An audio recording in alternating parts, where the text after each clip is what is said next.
Hello students, welcome to Jnanataranga program, the coaching class for CET and NEET classes.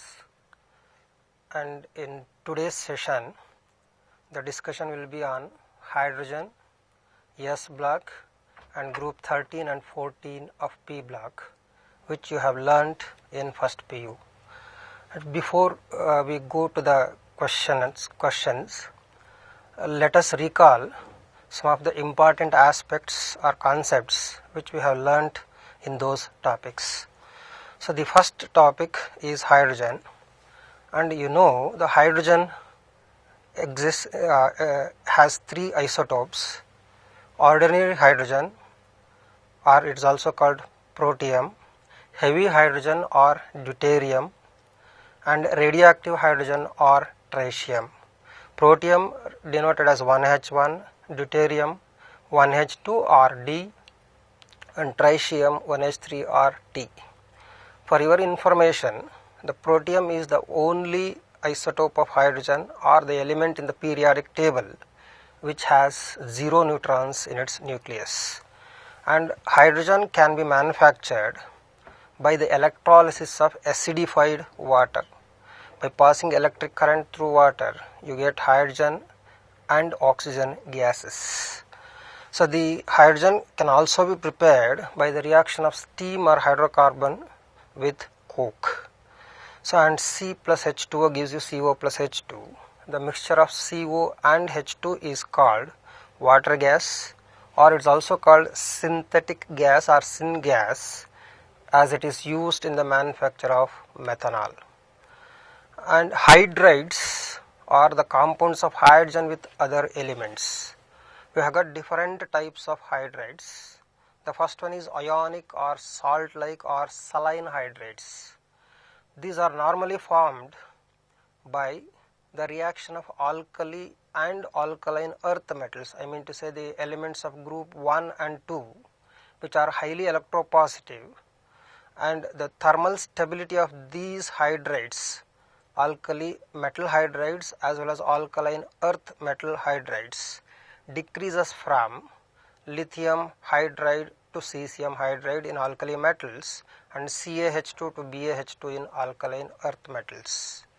Then we have molecular or covalent hydrides formed by the elements of group 13 to 17, which are normally called non-metals, and these are divided into electron deficient hydrides like BH3, ALH3, etc., electron precise hydrides like CH4, and electron rich hydrides like NH3, H2O, HF, etc. In the electron deficient hydrides, the molecule or hydride is formed with inadequate number of electrons to write the conventional Lewis structure.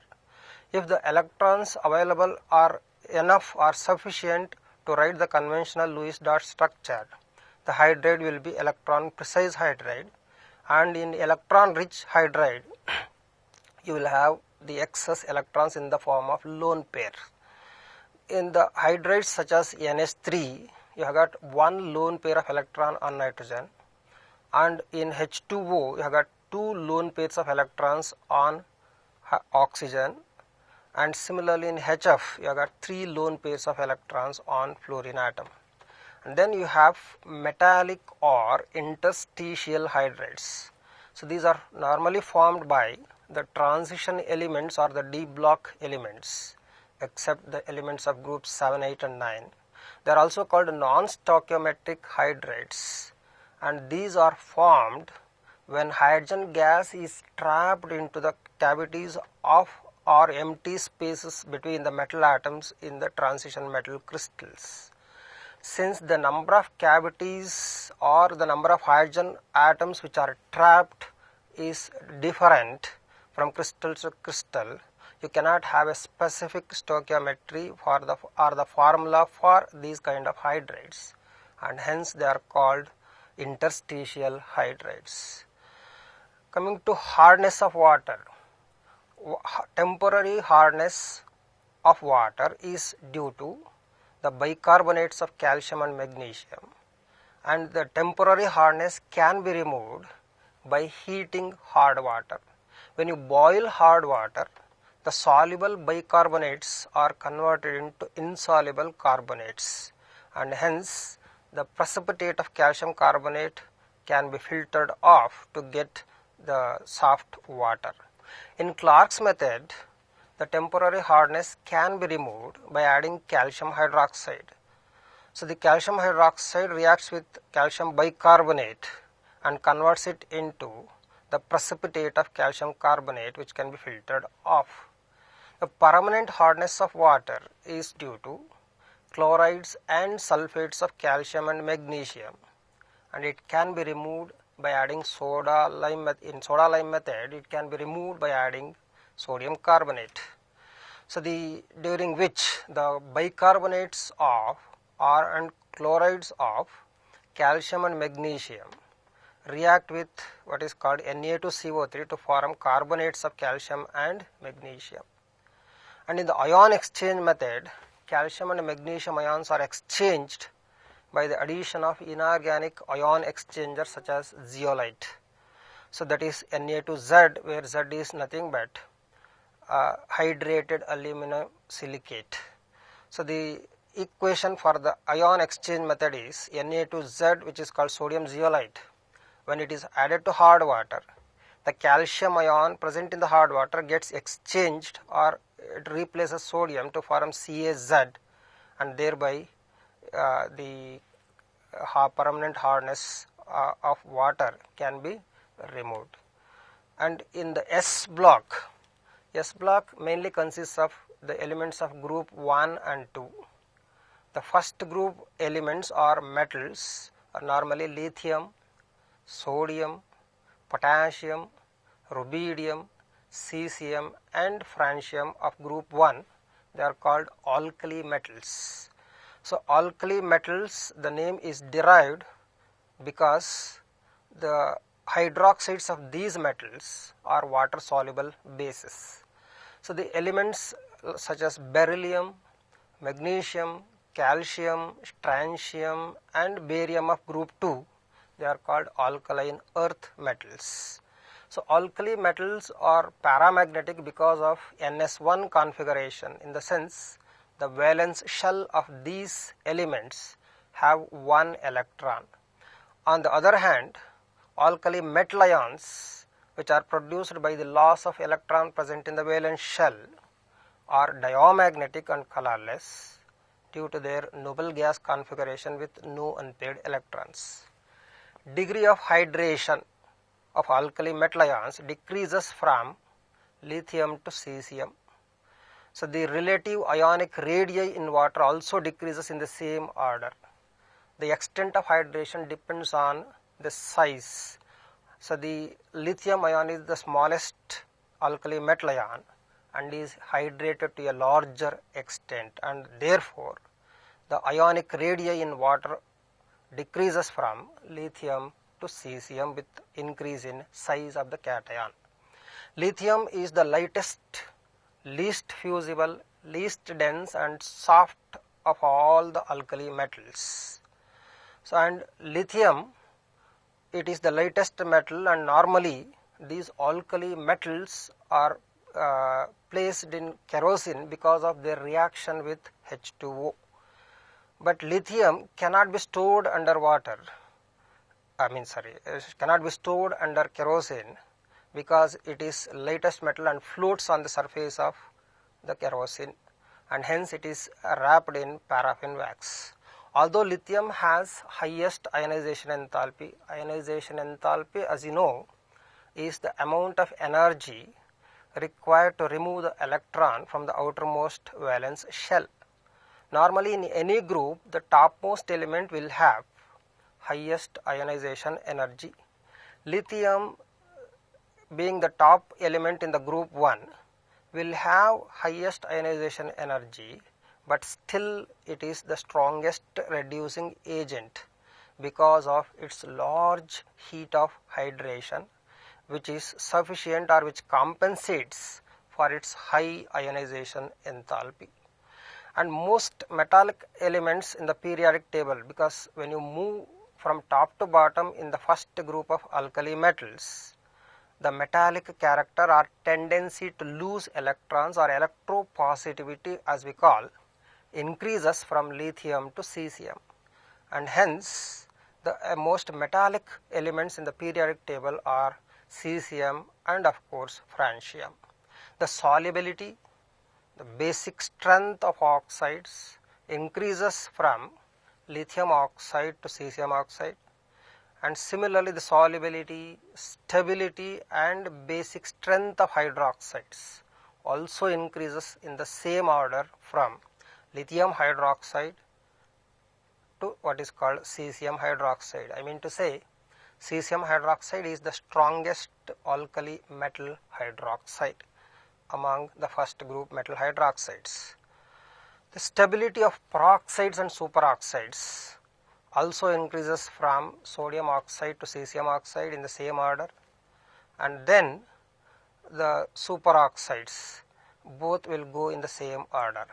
Stability and solubility of carbonates, nitrates, bicarbonates increase in the same order from lithium carbonate to cesium carbonate, lithium nitrate to cesium nitrate, and lithium bicarbonate to cesium bicarbonate.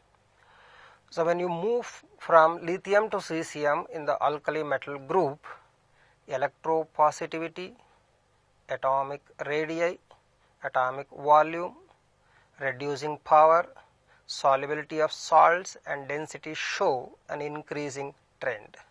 In alkaline earth metals, the properties such as metallic nature, reducing nature, reactivity, electropositive character and ionic nature of the compounds increase from beryllium to barium. The solubility of chlorides, bromides, iodides decrease in the order from magnesium to what is called barium. So the MgX2, CaX2, SrX2 and then BaX2. So that means to say halides of alkaline earth metals where X is equal to Cl, chlorine, bromine or iodine. The basic character of oxides, hydroxides increase in the same order from beryllium to barium, and similarly from barium hydroxide to barium hydroxide. The thermal stability of carbonates and sulfates also increase down the group from beryllium to barium, and the order is from BeCO3 to BaCO3 and similarly from BeSO4 to BaSO4. Coming to the elements of group 13 and 14 of P block. So the group 13 members are boron, aluminium, gallium, indium and thallium, and the general configuration, because they are the 13th group members, and will be NS2NP1. The hydrates of group 13 are normally not formed by the direct reaction with H2. Group 13 elements form trihalides except thallium, and halides of boron are electron deficient compounds. They are normally formed with inadequate number of electrons, and hence they act as Lewis acids. The acidic strength of boron halides will increase from BF3 to Bi3. Similarly, the group 14 members are carbon, silicon, germanium, tin, lead, and its general configuration is NS2NP2. Catenation is the property which is found with group 14 elements, and carbon exhibits maximum catenation property because of high stability of CC bond, and it decreases as we go down the 14th group, and virtually tin and lead do not show any kind of catenation property. And coming to carbon, not only carbon, the topmost member of any element in the periodic table in each group will have some anomalous properties, and the 14th group, the topmost element being carbon, also exhibits some of the most important anomalous properties. Due to non-availability of d orbitals, the covalency of carbon cannot go beyond 4, and carbon has the unique ability to form p-pi multiple bonds with itself or with atoms of small size and high electronegativity such as oxygen and nitrogen. Heavier elements do not form p-pi multiple bonds, and the most important allotropic forms of carbon and diamond, carbon or diamond and graphite, which are considered as crystalline allotropic forms, and the amorphous allotropic forms of carbon are normally coal, coke, charcoal, lamp black, carbon black, etc. And almost all the members of 14th group exhibit allotropy. Silicon exhibits allotropy in the form of crystalline and amorphous silicon. Similarly, germanium also will have two crystalline forms, and tin exhibits allotropy in the form of grey tin, white tin and rhombic tin. And lastly, some of the gaseous fuels, the composition of gaseous fuels, if I have to mention, water gas, as I told you already, is also a mixture of CO plus H2, it is also called synthesis gas. Semi-water gas has the composition CO plus H2 plus N2. Natural gas mainly contains methane, and producer gas will have CO plus N2, and LPG gas, liquefied petroleum gas, will have mainly butane plus isobutane. And now coming to the questions, the decomposition of hydrogen peroxide is retarded by, the options are H3PO4, which is called phosphoric acid, alcohol, option C acetonide, and D all of these. So the hydrogen peroxide is basically an unstable compound which slowly decomposes into H2O and O2. The decomposition of hydrogen peroxide can be retarded or can be slowed down by the addition of either phosphoric acid or alcohol or acetonide. All these substances retard the decomposition of hydrogen peroxide, and hence the correct option becomes option D. Then the question number 2, which of the following cannot be oxidized by H2O2? Option A Ki plus HCl, option B O3, option C PBS lead sulfide, option D sodium sulfite. H2O2, as I said, on decomposition liberates oxygen, hence it acts as an oxidizing agent, but ozone is more powerful oxidizing agent than hydrogen peroxide, and hence when ozone is made to react with H2O2, so the H2O2 reduces ozone to H2O and O2, and therefore so the correct option becomes option B, that is ozone, which is a more powerful oxidizing agent compared to H2O2. And then in the question number 3, you have to match the list 1 with the list 2. You have been given heavy water, temporary hard water, soft water, permanent hard water in list 1. Heavy water, as I said already, is due to the presence of sulfates and chlorides of magnesium and calcium in water. That means the heavy water matches with D in the list 2. Temporary hard water is because of the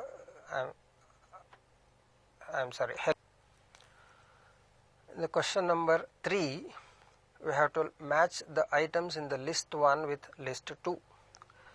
Heavy water is also called deuterium oxide, and hence the heavy water matches with C in list 2. Temporary hard water is due to the presence of bicarbonates of magnesium and calcium in water, and 2 in list 1 matches with A. Soft water is considered as the water with no dissolved salts or no ions in the solution in water, and hence the 3 in list 1 matches with option B. The permanent hard water, as I said, is due to sulfates and chlorides of magnesium and calcium, and therefore the correct option becomes option D for the question number 3. So the fourth one, commercial 10 volume of H2O2 in a solution with strength of approximately 30%, 3%, 1% and 10%. Normally the strength of volume, strength of hydrogen peroxide is expressed in terms of volume of oxygen liberated by 1 ml of hydrogen peroxide solution at STP. If I say 10 volume of H2O2 solution means 1 ml of this sample of H2O2 on decomposition gives 10 ml of oxygen gas at NTP, or 1 liter of the sample of solution will liberate 10 liters of oxygen gas at STP.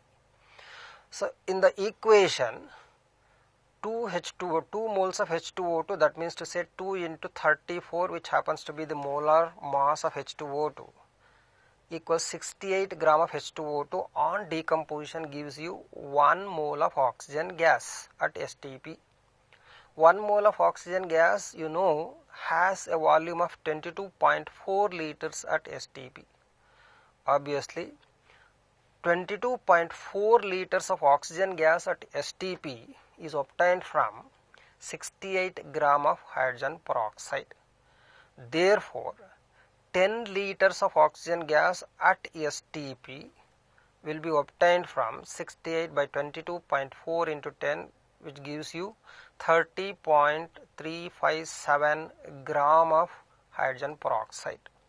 The strength of hydrogen peroxide in 10 volume of hydrogen H2O2 solution is 30.357 gram per liter, which is equal to 3.057 gram per 100 ml, and therefore the 10 volume hydrogen peroxide is approximately 3% solution of H2O2.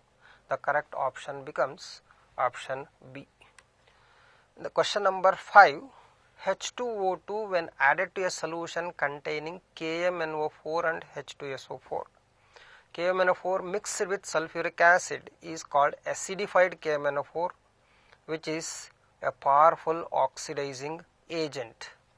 Since acidified KMNO4 is a powerful oxidizing agent, H2O2 will have to undergo oxidation by reacting with oxygen produced from KMNO4, forming H2O and O2. Since it undergoes oxidation, in the reaction H2O2 is considered as a reducing agent, and hence the correct option is option B. The question number 6, deuterium oxide or D2O. This is also called heavy water, is used in nuclear reactors as the options are fuel, source of deuteron, source of alpha particle and moderator. In the nuclear reactors, the role of heavy water or deuterium oxide is to slow down the fast moving neutrons. So that phenomenon is called moderator action. D2O is used as a moderator to slow down the fast moving neutrons, and hence the correct answer is option D. In the question number 7, the reaction H2S plus H2O2 arrow mark S plus H2O manifests the acidic nature of H2O2, alkaline nature of H2O2, oxidizing action of H2O2 and reducing action of H2O2. In the reaction H2S gets oxidized into sulfur, H2S is converted into sulfur and H2O2 is converted into H2O, and H2S is oxidized to sulfur by H2O2, and hence so the H2O2 acts as an oxidizing agent in this reaction, and the correct answer is option C.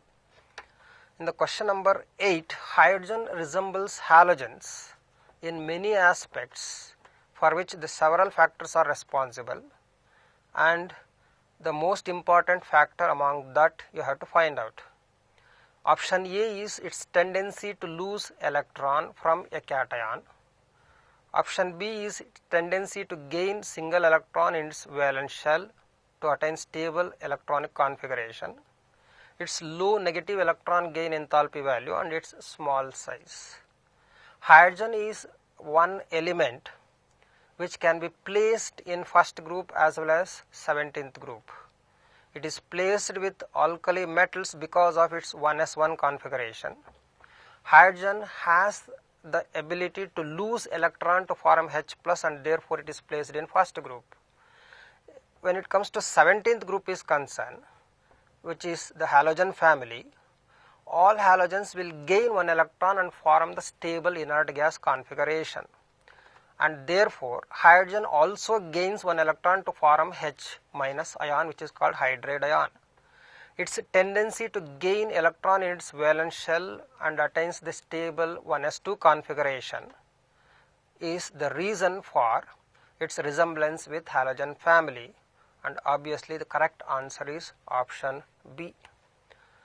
Coming to question number 9, metal hydrides are ionic, covalent and molecular in nature. Among lithium hydride, sodium hydride, potassium hydride, rubidium hydride and cesium hydride, the correct order of increasing ionic character. So the options are given as A, B, C, D. The ionic hydrides are normally formed by the electropositive metals with hydrogen, and the electropositive character, as you know, increases from lithium to cesium due to increase in size.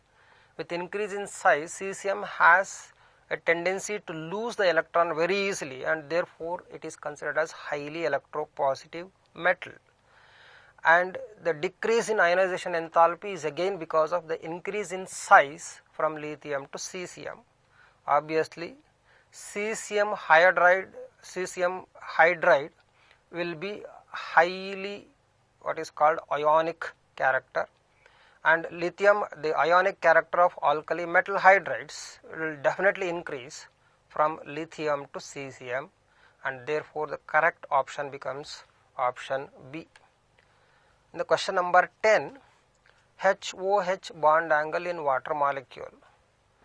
You know, water has what is called the bent structure, like O, H and then H.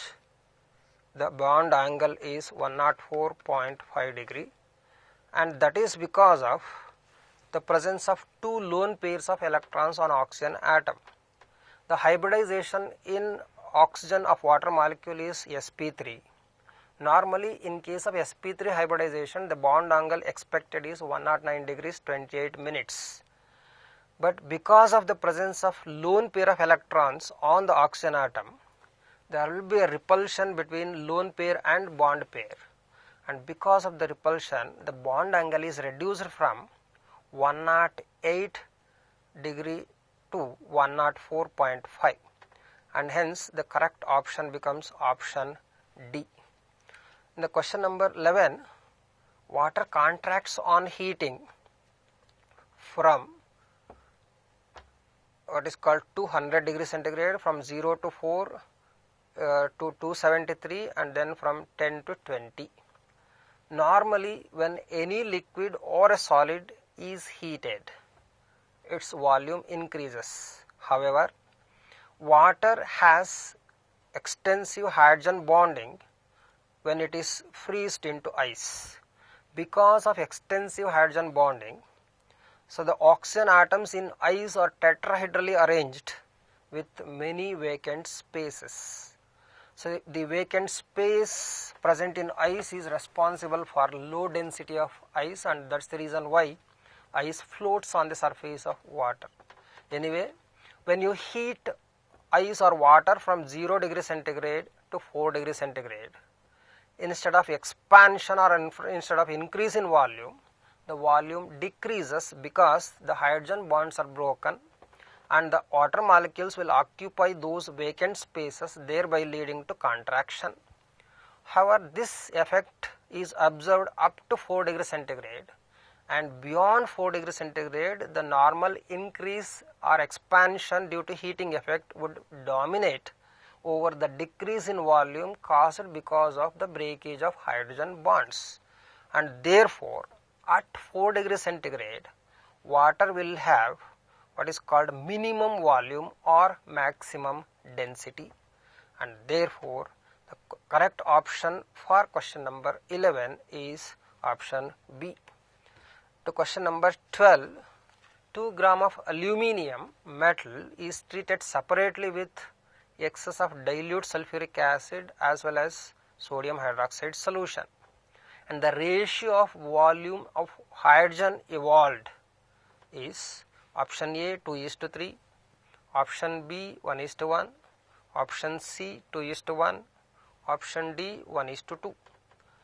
So when aluminum is made to react with sodium hydroxide solution, you get NaAlO2 plus 3H2, as in the equation you get 3 moles of hydrogen by the reaction of 2 moles of aluminium, and the same 2 moles of aluminium would react with sulfuric acid, liberating the same 3 moles of hydrogen gas.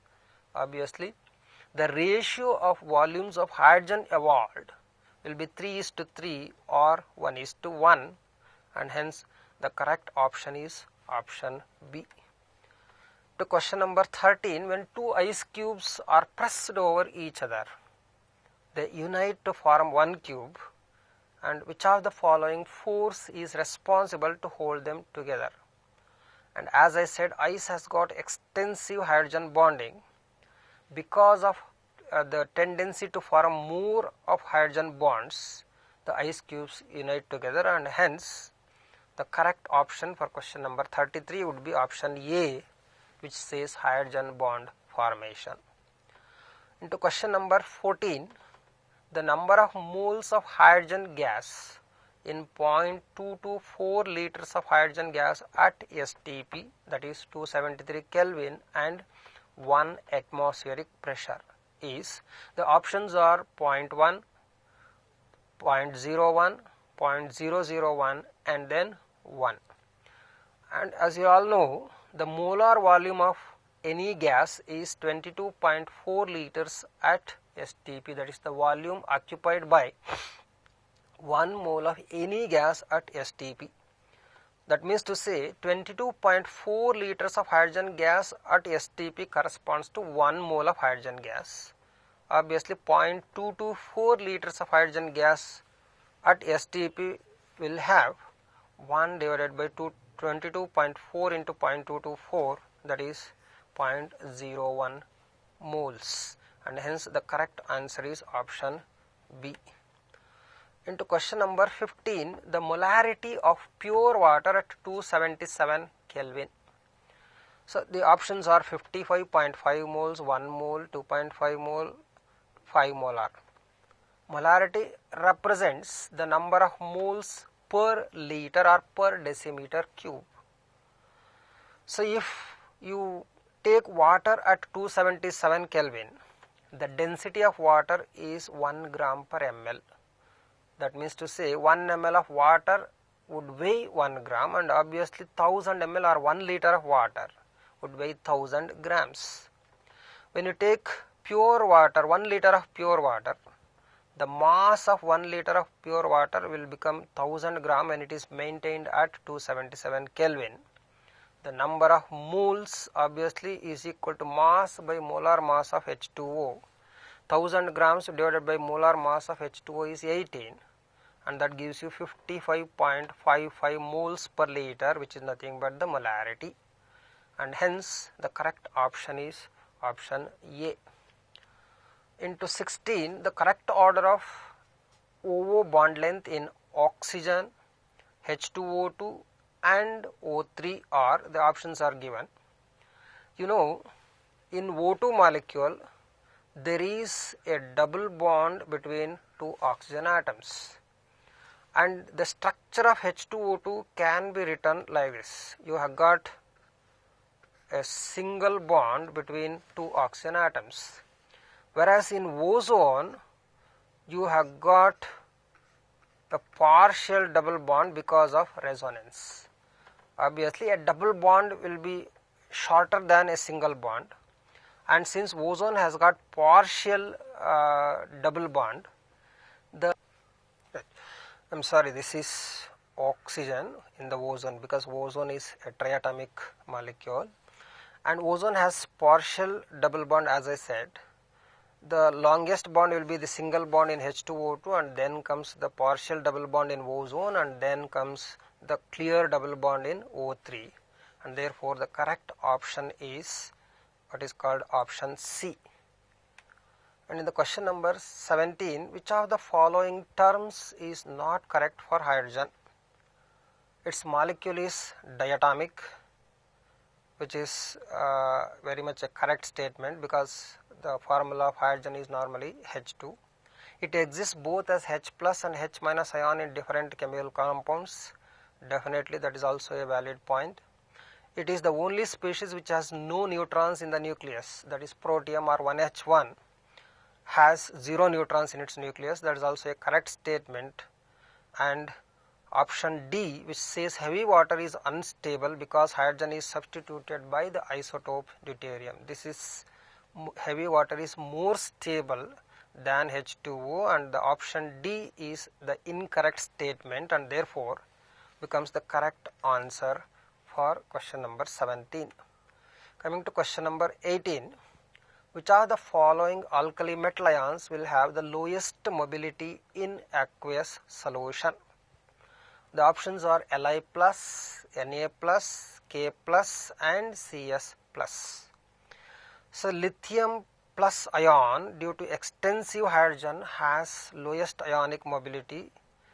The extensive hydration of lithium plus ion is because of its smaller size, and therefore, so because of excessive hydration, the lithium plus ion will have lowest mobility, and the correct option is option A. In the question number 19, which of the following has the highest melting point? So for the same alkali metal, the melting points of halides will decrease from fluorides, then to chlorides, and then bromides and iodides, because the lattice energies decrease as the size of halide ion increases. So and therefore the sodium fluoride with highest lattice energy will be having highest melting point, and the correct option is option B. In the question number 20, the lithium is the strongest reducing agent among alkali metals due to which of the following factors? So in the first group, the ionization enthalpy decreases from lithium to cesium. Lithium, being the topmost element in the first group, will have highest ionization enthalpy. Though it has highest ionization enthalpy, because of its extensive hydration energy or highest hydration energy, which overcompensates for its high ionization enthalpy, the lithium undergoes oxidation easily, and therefore it can act as a powerful reducing agent, and that is one of the anomalous property of lithium, and therefore the correct answer is option C. Into the question number 21, sodium nitrate decomposes above 800 degrees centigrade to give, as it is written in the equation. Sodium nitrate on heating above 800 degrees centigrade decomposes into sodium nitrite plus O2. Among alkali metal nitrates, only lithium nitrate on heating evolves NO2 and O2, all other alkali metal nitrates give only oxygen on heating, and obviously the correct answer is option B, that is O2. The 22nd question, which of the following bicarbonates doesn't exist as a solid?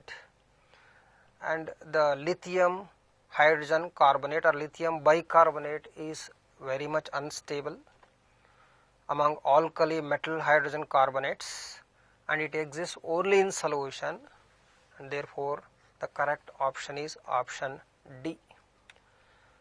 In the 23rd question, ionic hydride is not formed by beryllium, calcium, barium and strontium. Hydrides of beryllium and magnesium are covalent. BeH2 is a covalent hydride which exists as a polymeric solid, in which each hydrogen atom is involved in three-centered bond and exists as a bridge between the two beryllium atoms on both sides, and therefore, so the option A, beryllium hydride, is not an ionic hydride, and therefore option A is the correct answer. So the question number 24, which of the following has exceptionally high melting point? The options are MgO, NaOH, NaCl and KCl. Higher the charge on the ions, in fact lattice energy is the amount of energy which is required to break 1 mole of ionic solid into its constituent ions. So lattice energy is directly proportional to charge on the ions. So among the options which are given, magnesium has 2+ charge, and therefore so the lattice energy and the melting point of a bivalent ionic solid, which is MgO in the options, will be more than that of the univalent ionic solids, and hence the correct option is option A.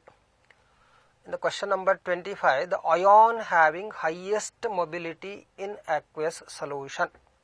The options are beryllium 2+, Mg2+, Ca2+, and then Ba2+. So when you move from top to bottom in the alkaline earth metals, the extent of hydration gradually decreases.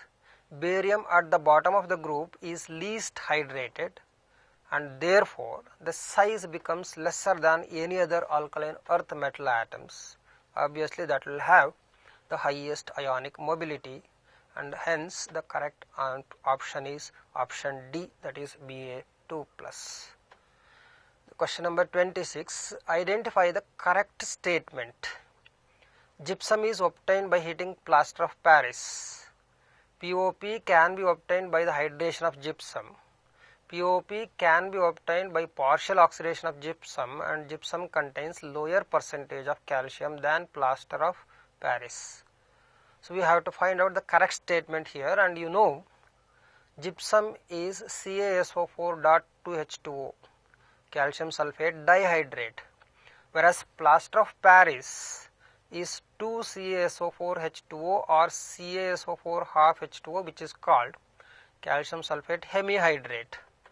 So and the obviously from the formula or molar mass calculations, it can be shown that gypsum contains a lower percentage of calcium than plaster of Paris, and the correct statement among all those is the option D. In the 27th question, which of the following has correct increasing basic strength?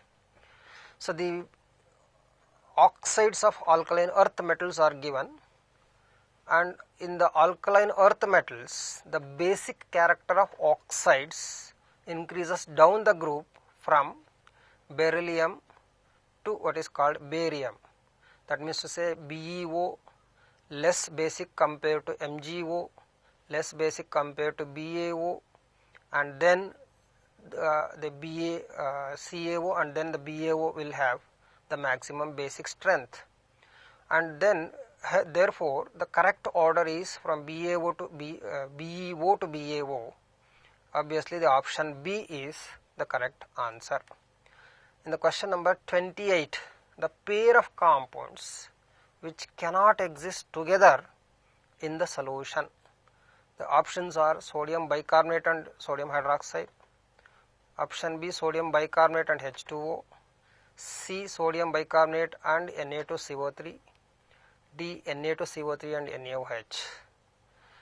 So the sodium bicarbonate is an acidic salt of carbonic acid, that is H2CO3, and therefore it will react with NaOH, producing Na2CO3 and H2O as it is there in the equation, and hence the correct option is option A, sodium bicarbonate and NaOH cannot exist together. In the question number 29, common table salt, that is sodium chloride, becomes moist and doesn't pour so easily in rainy season. And the reasons are that it contains magnesium chloride, it contains magnesium carbonate, it melts slightly in rainy season. Sodium chloride is hygroscopic. Normally the table salt contains impurity in the form of MgCl2, which is a hygroscopic solid. Hygroscopic solid absorbs atmospheric moisture, and therefore, so the common salt, because of the presence of hygroscopic magnesium chloride, becomes moist and doesn't pour so easily in the rainy season. Obviously, the correct answer is option A. And in the question number 30, which of the following is true about calcium hydroxide? Option A, it is used in the preparation of bleaching powder. It is a light blue solid. It doesn't possess disinfectant property, or it is used in the manufacture of cement. Calcium hydroxide, when it is made to react with chlorine, you get calcium oxychloride, which is considered as bleaching powder. Bleaching powder or calcium oxychloride can be obtained by passing chlorine gas over silicate lime or calcium hydroxide, and hence the option A is the correct option.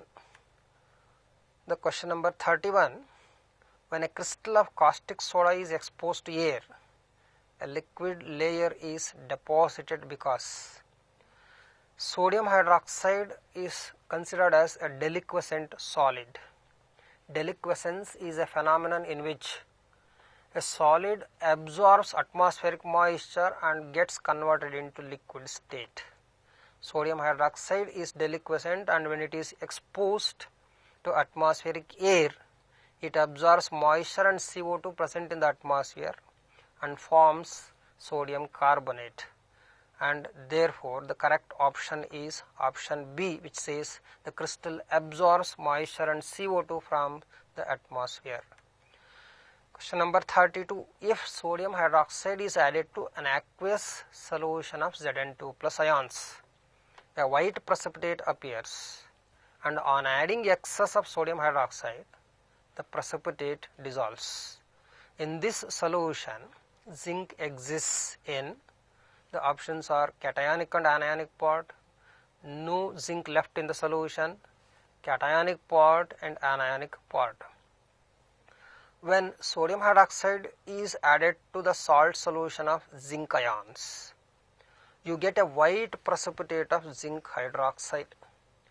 This zinc hydroxide is soluble in excess of NaOH, and therefore when we add excess of NaOH, the white precipitate which was formed initially dissolves in excess of NaOH to form Na2ZnO2, which is called sodium zincate.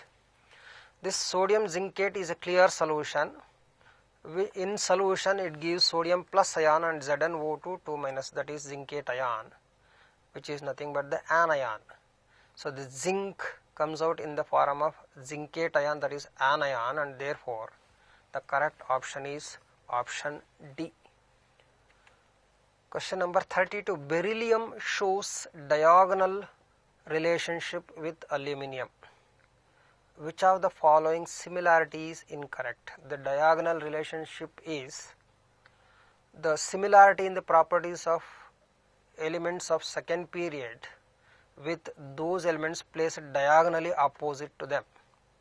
So beryllium and aluminum is one such pair which exists diagonal relationship, and the beryllium forms berylates and aluminum forms aluminates. That is one common phenomenon which is found with both beryllium and aluminum. Beryllium hydroxide, like AlOH thrice, is basic. Beryllium hydroxide and aluminum hydroxide, both hydroxides are amphoteric in nature. That means to say a substance is said to be amphoteric if it behaves both or it exhibits both acidic and basic properties. Both beryllium hydroxide and aluminum hydroxide are amphoteric, and this is the incorrect statement regarding the diagonal relationship, and hence the option B is the correct answer. And then into the question number 34, the power of halides of boron to act as Lewis acids decreases in the order. So you have been given BF3, BCl3 and BBr3. You have to arrange from the strong acid to weak acid or decreasing order of acidic strength. Halides of boron, that is BF3 or BCl3 or BBr3, are electron deficient compounds and therefore they act as Lewis acids. The acidic strength of these boron halides decreases from iodides to fluorides, and therefore in the options, option B, which says BBr3 more acidic than BCl3 more acidic than BF3, that becomes the correct option. Then coming to question number 35, aluminum is more reactive than iron, but aluminum is less easily corroded than iron. So the rusting of iron happens rapidly, whereas aluminum is not so easily corroded. The reasons are, it is a noble metal, the option A, and in the option B, the oxygen forms a protective oxide layer on aluminum. Option C, iron undergoes reaction easily with water. Option D, iron forms mono and divalent ions. When aluminum is exposed to atmospheric air, the surface aluminum atoms undergo oxidation to form a protective layer of aluminum oxide, and that prevents the metal from further corrosion, and hence the correct option is option B. Into question number 36, the ionization enthalpy among group 13 members. Follow the order. See, usually ionization energy or enthalpy is considered as energy required to remove the outermost electron from an isolated gaseous atom. Normally the ionization enthalpy values decrease when you move down a group because of the increase in size. In the boron family, so the gallium which lies below aluminum has more of ionization enthalpy compared to aluminum because of its small size and effective nuclear charge of gallium. That means to say, that is caused because of poor shielding of 3d electrons present in gallium, and this results in greater attractive force by the nucleus of gallium on the valence electrons. Obviously more energy is required to remove the electron from the outermost shell of gallium compared to aluminum, and hence the correct sequence in the decreasing order becomes boron, gallium, and then aluminum, and then thallium, and the option C is the correct one. In the question number 37, the aluminum salt commonly used to stop bleeding is the aluminum sulfate, potassium sulfate, aluminum chloride, and aluminum fluoride. The potash alum, is a double salt. Double salt is normally a mixture of two simple inorganic salts having the composition K2SO4, Al2SO4 thrice 24H2O. Normally potash alum is employed as styptic, that means to say to stop bleeding from cut wounds. So the potassium and aluminum ions present in the potash alum coagulate the negatively charged blood particles and stop further bleeding of the blood, and that kind of action is called styptic action, and the potash alum is normally employed for that purpose, and hence the correct option is option B.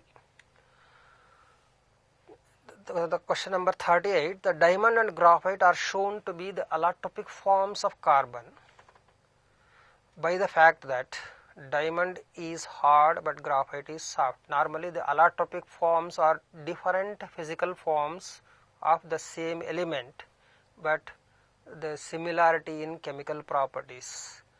Diamond is transparent while graphite is opaque. This no way is the correct answer. They have different crystal structures. Crystal structure may be different, but when both diamond and graphite are burnt, so they are the allotropic forms of carbon, and hence carbon present in both diamond and graphite burns in presence of oxygen to produce CO2 gas. Because of this similarity in the chemical property, you can consider diamond and graphite are as the allotropic forms of carbon, and hence option D becomes the correct answer. The question number 39, the hydroxide which is best soluble in water. You have been given alkali metal hydroxides here: barium hydroxide, magnesium hydroxide, strontium hydroxide and calcium hydroxide.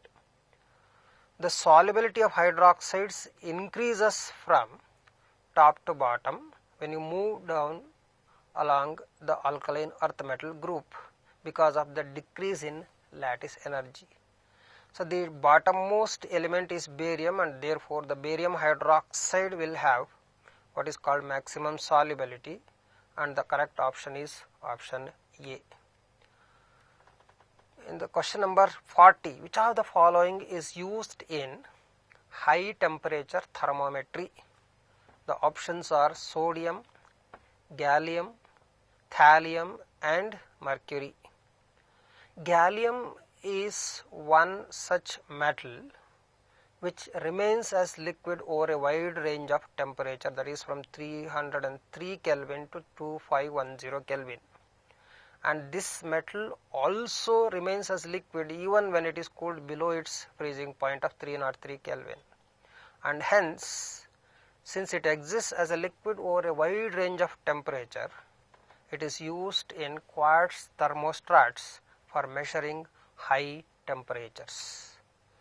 Into question number 41, catenation, that is called linking of similar atoms, depends on size and electronic configuration of atom. The tendency of catenation in group 14 elements follows the order. So the options are given as A, B, C, D, and the catenation tendency, as I said in the earlier synopsis, the catenation property depends on the strength of element bond, and among group 14 elements the carbon-carbon bond enthalpy is maximum. It has got high bond enthalpy and it decreases from carbon to tin. Carbon also has the strong ability to form p-pi multiple bonds with itself or with more electronegative elements such as nitrogen and oxygen, and hence the correct option becomes option B, that is C more than Si, more than germanium and almost equal to tin, and the correct answer for the question number 41 is option B. Into question number 42, hydrogen will not reduce. The options are heated cupric oxide, heated ferric oxide, heated stannic oxide, heated aluminum oxide.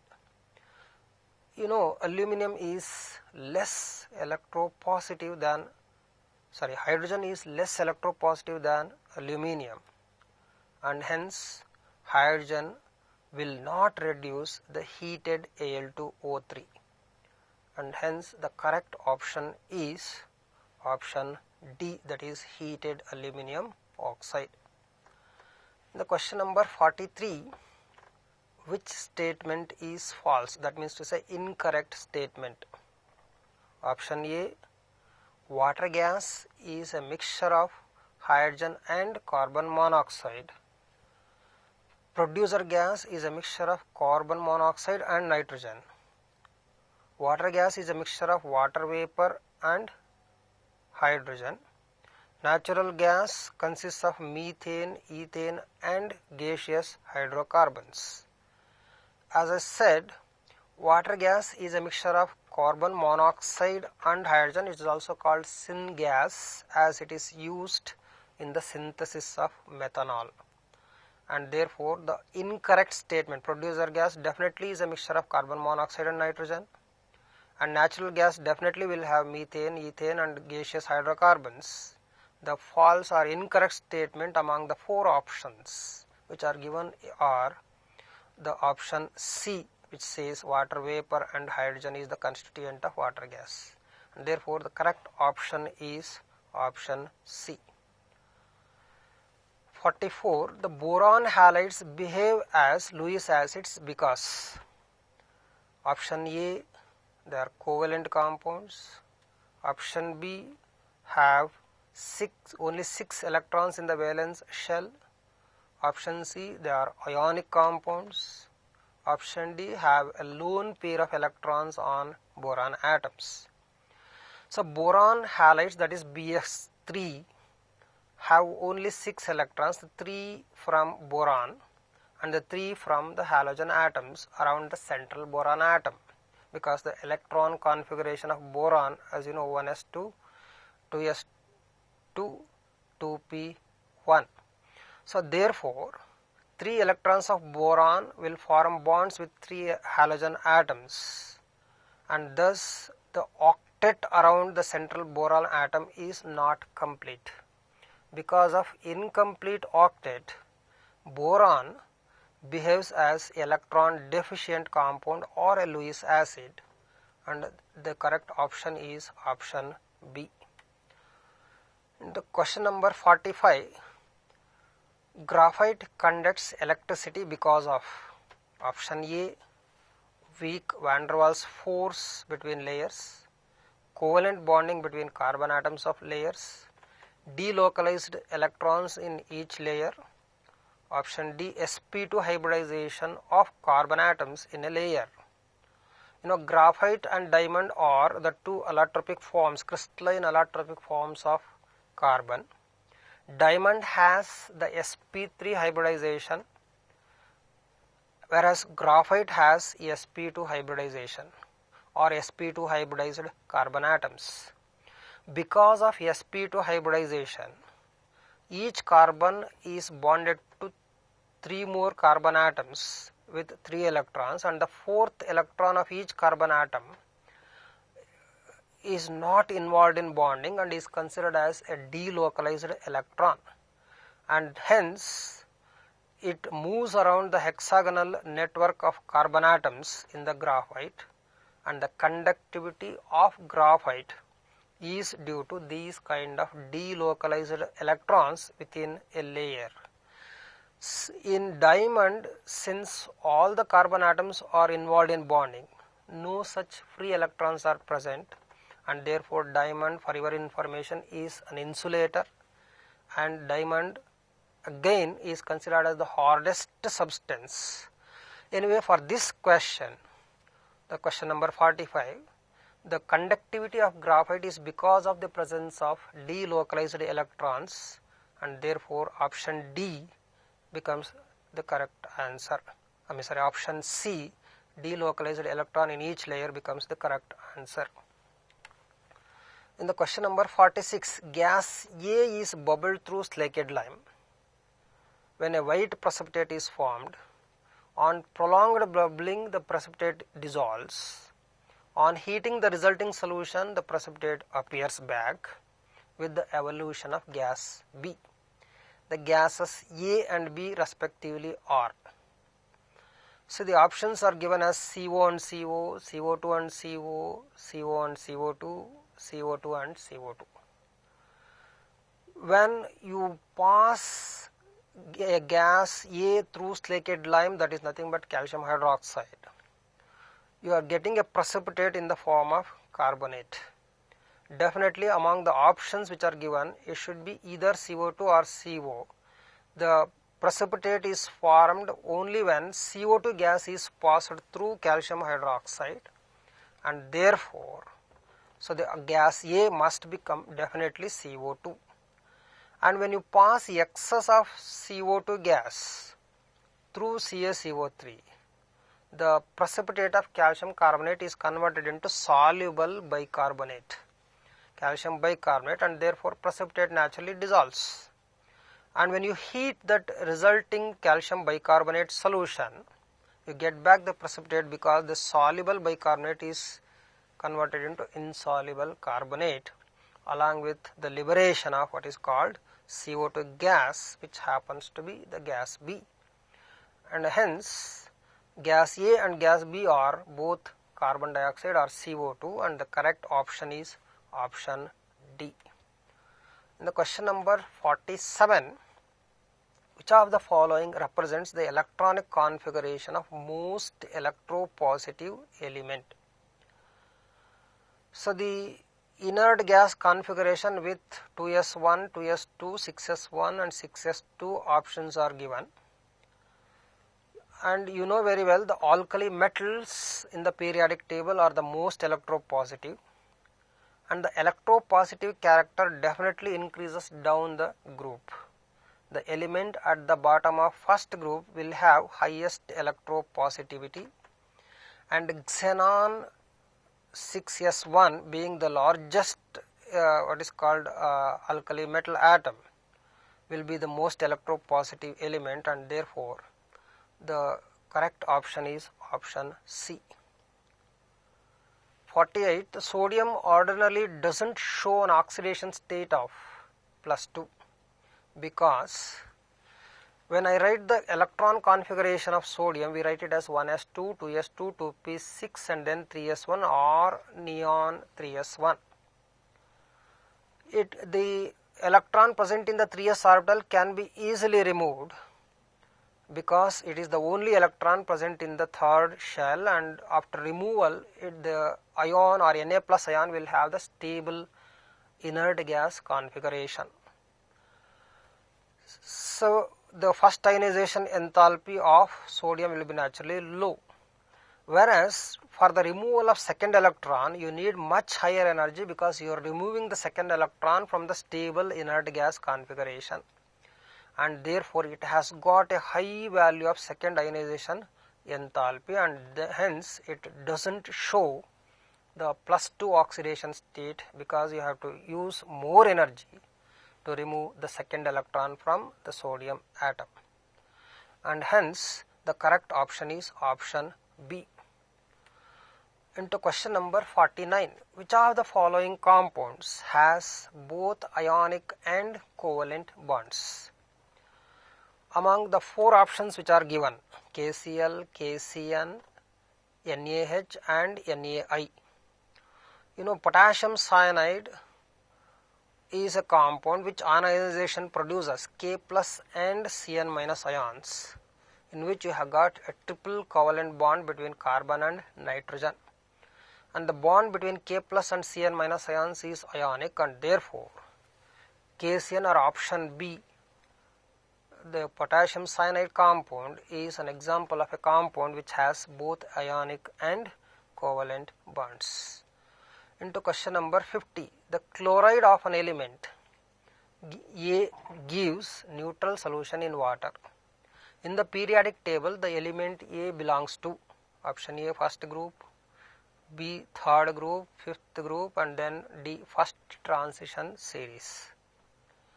The hydroxides of first group, that is alkali metals, are normally strong bases, and when the chloride of an element gives a neutral solution, the chloride of alkali metal definitely in solution undergoes hydrolysis, producing a strong base, that is alkali metal hydroxide, and HCl, which is a strong acid. Since you get a strong acid and strong base in solution, definitely it will be neutral, and therefore the chlorides of first group elements are the salts of strong acids and strong bases and produce neutral solutions on hydrolysis, and obviously the correct answer is option A. Into question number 51. Which of the following order presents the correct sequence of increasing basic nature of given oxides? So the oxides which are given are Al2O3, MgO, Na2O, and then K2O. So you find the alkali metal oxides, alkaline metal oxides, as well as the aluminum oxide also in the options. When you move across a period or from left to right along the periodic table, ionization energy values increase because of the addition of electrons to the same electronic shell, and therefore the electropositive nature of metal naturally decreases. The ease of formation of ion also decreases, and hence the basic character decreases. That means to say, the aluminum, which is aluminum oxide, so definitely will be least basic, and then the alkali metal oxides, the basic character of alkali metal oxides increases from lithium to cesium, and obviously so aluminum oxide is least basic, and then comes alkaline earth metal oxide, that is MgO, and then comes Na2O, and then K2O. The correct option is option A. And then the question number 52. You have to identify the correct statement among the four options. The first option says elemental sodium can be prepared and isolated by electrolyzing an aqueous solution of sodium chloride. Definitely this is a wrong statement, because you can get sodium by the electrolysis of molten NaCl and not aqueous solution of NaCl. Elemental sodium is a strong oxidizing agent. This is again incorrect statement, because sodium can easily undergo oxidation and it can act as a reducing agent. Elemental sodium is insoluble in ammonium. No, it is very much soluble in ammonia. And option D says elemental sodium is easily oxidized because of low ionization potential, and therefore it acts as a reducing agent, and the option D is the correct statement regarding the sodium, and therefore the correct answer is option D. Into question number 53. Sodium sulfate is soluble in water, whereas barium sulfate is sparingly soluble in water, because the options are: the hydration energy of sodium sulfate is more than its lattice energy, the lattice energy has no role to play in its solubility. Option C says the hydration energy of sodium sulfate is less than its lattice energy, and option D is none of these. Normally, if lattice energy is less than hydration energy, the ionic compound will be very much soluble in water. Since the lattice energy of sodium sulfate is less than its hydration energy, or hydration energy is more than its lattice energy, the sodium sulfate is very much soluble in water, and hence the correct option is option A. Into question number 54. Alkaline earth metals form dipositive ions instead of unipositive ions, because the option A, dipositive ions carry more charge. Option B says the second ionization enthalpies are not different from first ionization enthalpy. Option C says unipositive ions do not have stable configuration, and option D says compounds containing di-positive ions have more lattice energy. And we know the lattice energy is directly proportional to what is called charge on the ion and is inversely proportional to size. Therefore, so the alkaline earth metals form di-positive ions because of the higher lattice energies compared to what is called unipositive ions. Alkaline earth metals will have 2 plus charge and therefore they form di-positive ions, and hence the correct option is option D, that is the compounds containing di-positive ions will have more of lattice energy. Into question number 55. The value of X, that is the number of molecules of water which gets hydrated with salt, is maximum for option A MgSO4XH2O, option B CaSO4.XH2O, option C BaSO4.XH2O, and option D says all have same values of X. You know, barium sulfate is insoluble in water. Calcium sulfate XH2O, the value of X for calcium sulfate is 2 because CaSO4 forms dihydrate, and MgSO4 will have 7 molecules of water hydration. MgSO4 7H2O is also called Epsom salt. It is associated with 7 molecules of water of hydration because of its small size, and hence because of the small size of Mg2 plus ions they are extensively hydrated, and the value of X, which is 7 for MgSO4, and that is the maximum, and hence the correct option is option A. Move on to question number 56.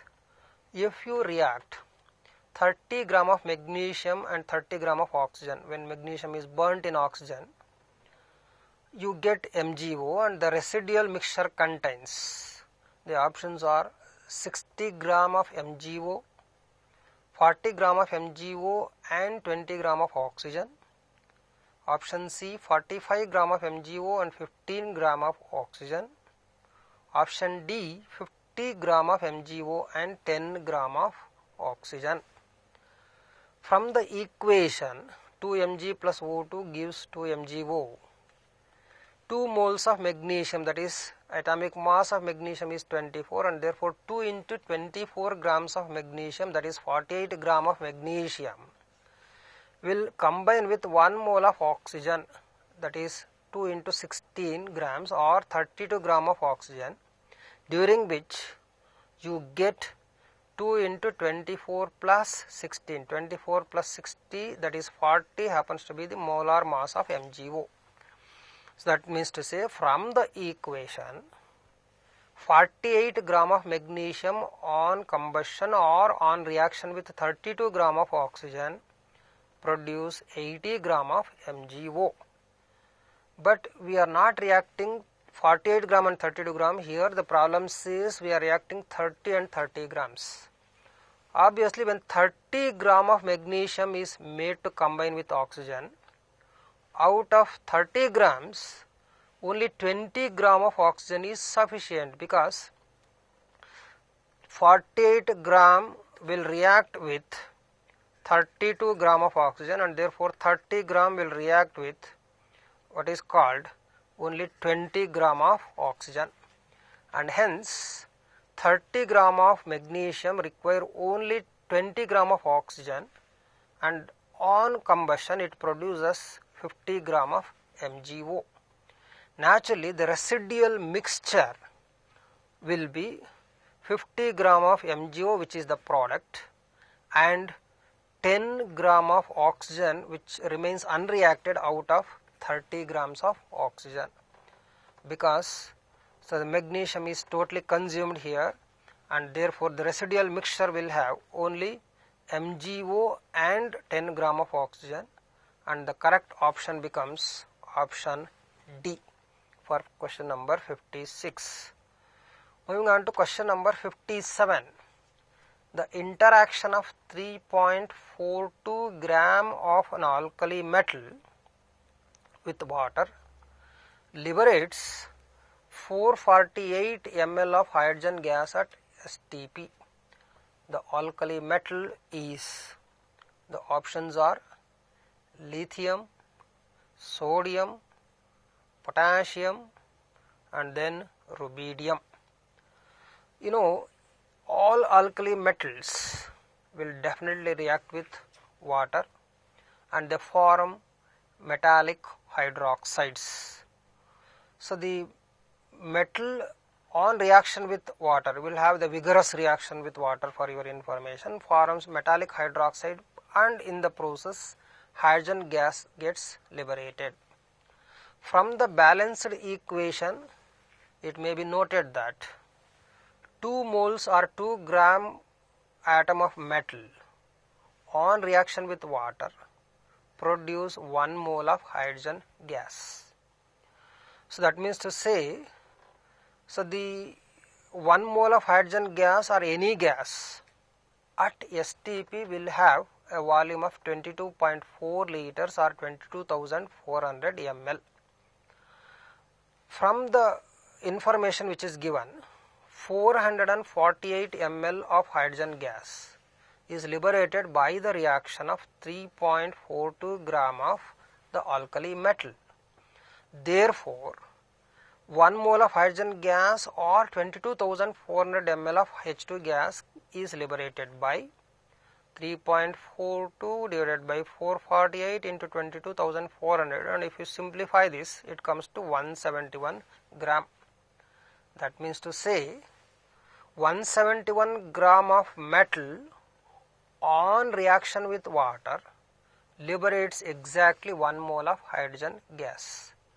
So this 171 gram is produced from 2 gram atom of the alkali metal, and therefore gram atomic mass of the metal becomes 171 by 2, that is equal to 85.5.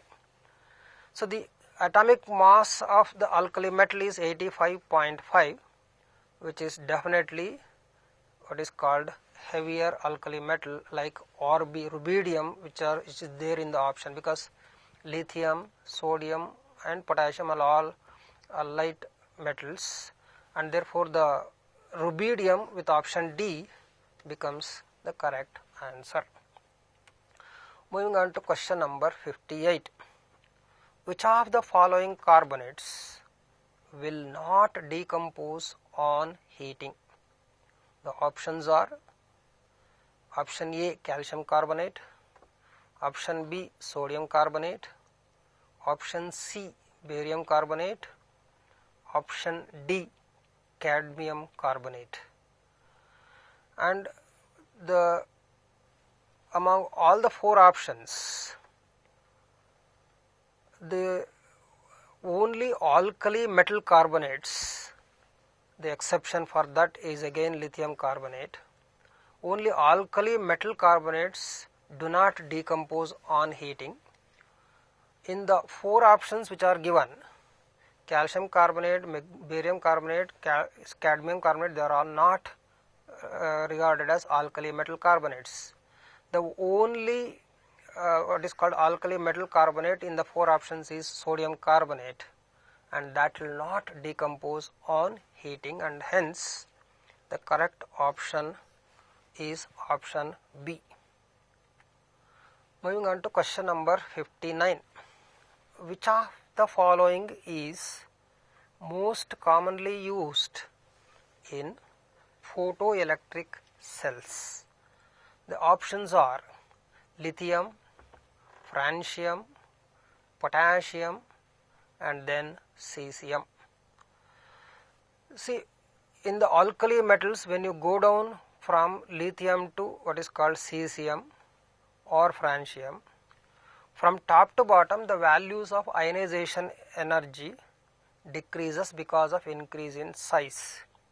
That means to say, the valence electrons of cesium can be easily removed, and therefore cesium is the metal which exhibits what is called photoelectric effect. So as you know, the emission of electrons when the metal surface is irradiated to solar radiation. Cesium is one such metal which can easily give out the electrons from its surface because of its extremely low value of what is called ionization enthalpy. Though francium has lower value of ionization enthalpy than cesium, francium is a liquid at room temperature and therefore cesium is most commonly used in what is called photoelectric cells, and therefore the cesium with option D becomes the correct answer for question number 59. Moving on to question number 60. Which of the following statements is correct? You have to find out the correct statement among the four options. Option A, alkali metals are less electropositive than alkaline earth metals. Definitely this is not an acceptable statement, this is a wrong statement, because alkali metals are more electropositive than alkaline earth metals, because electropositive character decreases when you move from left to right of the periodic table, and obviously this is a wrong statement. Alkaline earth metals are denser and harder than alkali metals. Definitely this is a valid statement, because alkaline earth metals will have small size when compared to alkali metals. When you move from left to right along a period, because of the addition of electrons to the same shell and increase in the nuclear charge, the size naturally decreases, and therefore alkaline earth metals in each group will have smaller size compared to what is called alkali metals. So, and the higher mass of alkali metals, alkaline earth metals, makes it to be denser and harder than alkali metals. Option B appears to be the correct statement. The correct answer for this question, as I said, is option B, but when you look at the option C and D, option C says alkali metals are denser and harder than alkaline earth metals, which is incorrect statement, and the first ionization potential of alkali metals is more than that of alkaline earth metals. This is again incorrect statement, because the alkali metals will have what is called the less ionization potential because of NS1 configuration. Therefore, the option A, C, D are incorrect statements, and it is only the option B which is a correct statement, and hence the correct option for question number 60 is option B. Right, with that we come to the end of this session on the hydrogen S block and group 13 and 14 elements of P block, and I thank you for watching this class, and I thank all the authorities of Department of PU Education for providing me an opportunity to what is called express my what is called views and the help the students in gaining the knowledge in these chapters. Thank you very much.